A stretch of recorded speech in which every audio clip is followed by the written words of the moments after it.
ایک گاؤں میں ایک نوجوان لڑکا رہتا تھا جس کا نام احمد تھا۔ وہ نیک دل اور نماز کا پابند تھا، مگر ایک دن اس کی زندگی بدل گئی۔ وہ جنگل سے لکڑیاں کاٹ کر واپس آ رہا تھا کہ اچانک اسے لگا جیسے کوئی اس کے پیچھے چل رہا ہو۔ اس نے موڑ کر دیکھا تو کچھ نہ تھا، لیکن اس کی آنکھوں میں عجیب سی چمک آ گئی۔ گھر پہنچ کر وہ اچانک چیخنے لگا، اس کا جسم کانپنے لگا اور وہ ایسی باتیں کرنے لگا جو اس کی اپنی نہ تھی۔ گاؤں والوں نے کہا کہ یہ جن کا قبضہ ہے۔ احمد کے والد بہت پریشان ہوئے کیونکہ انہیں یاد آیا کہ کچھ دن پہلے احمد نے ایک پرانا تعویذ کسی سے لے کر گلے میں ڈال لیا تھا جو شرک پر مبنی تھا۔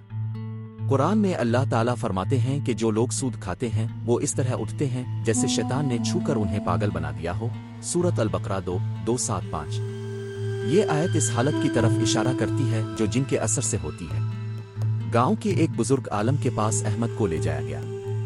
بزرگ نے دیکھتے ہی کہا کہ یہ جن کا قبضہ ہے جو جادو کی وجہ سے ہوا، کیونکہ احمد نے غیر شرعی تعویذ پہنا تھا۔ جن اکثر تب اثر انداز ہوتے ہیں جب انسان ایمان میں کمزور پڑ جائے، گناہوں میں ڈوب جائے، جادو ٹونے کا شکار ہو یا شرک کی کوئی چیز استعمال کرے۔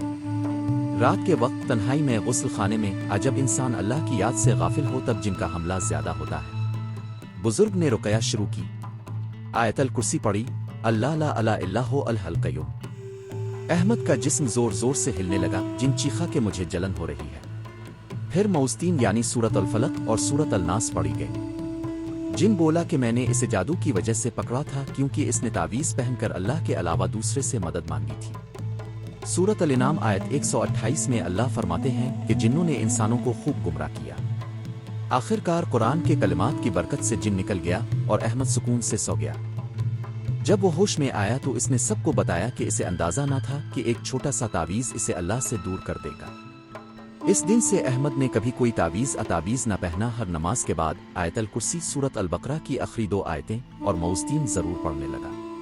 وہ جان گیا کہ جن کا قبضہ حقیقت ہے، جیسا کہ صحیح مسلم میں حدیثیں بیان کرتی ہیں کہ رسول اللہ صلی اللہ علیہ وسلم نے رقیہ کی اجازت دی اور خود بھی جن اور نظر بد سے موستین پڑھ کر پناہ مانگتے تھے۔ احمد کی زندگی بدل گئی، وہ اللہ کے اور قریب ہو گیا، لوگوں کو نصیحت کرنے لگا کہ جادو ٹونے سے بچو، شرک سے دور رہو، غیر شرعی تعویذ مت پہنو، رات کو گھر سے باہر نکلتے وقت دعا پڑھو، تنہائی میں اللہ کا ذکر کرو اور ہمیشہ قرآن کی تلاوت کرو۔ اس کی کہانی گاؤں میں پھیل گئی اور بہت سے لوگ اللہ کی طرف پلٹ آئے، نمازوں کے پابند ہوئے اور جان گئے کہ جن سے ڈرنے کی نہیں بلکہ اللہ کی پناہ مانگنے کی ضرورت ہے۔ اللہ ہم سب کو اپنی حفاظت میں رکھے، آمین۔